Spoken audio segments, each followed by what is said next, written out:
ఇప్పుడే వచ్చిన అప్డేట్ ప్రకారము ఆ జరిగిన సంఘటన పైన ఆ టీము ఇక్కడి నుంచి బృందము 9th నవంబర్ నుంచి 23 దాకా వాళ్ళ ఒక ట్రావెల్ ప్లాన్ ఉండింది.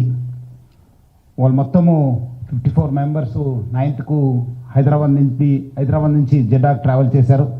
దాంట్లో 4 మెంబర్స్ సపరేట్ ఒక కార్లో మదీనాకి వెళ్ళడం జరిగింది. నిన్నే 4 మక్కాలోనే వాళ్ళు ఉండిపోయారు. ఇంకా 46 మంది ఆ బస్సులో ప్రయాణం చేశారు. మదీనాకు ఇంకా దగ్గరున్నప్పుడు 25 కిలోమీటర్స్ దగ్గరున్నప్పుడు ఒక ఆయిల్ ట్యాంకర్తోనే యాక్సిడెంట్ కావడం జరిగింది. దాంట్లో నేను అంతకుముందు చెప్పినట్లు మొహమ్మద్ అబ్దుల్ సోయేబ్ అనేవాడే ఒక సర్వైవర్ ఉన్నారు. ఆనే ఐసీయూలో సౌదీ జర్మన్ హాస్పిటల్లో ఐసీయూలో ట్రీట్మెంట్ జరుగుతుంది. ఇంకా 45 మంది చనిపోయారని చెప్పి మనకు ఇప్పుడే తెలుస్తుంది. వాళ్ళు లోకల్ హాస్పిటల్కి షిఫ్ట్ చేశారని చెప్పి తెలిసింది. వాళ్ళందరూ కూడా పోయిన వాళ్ళు 23rd వాళ్ళు రిటర్న్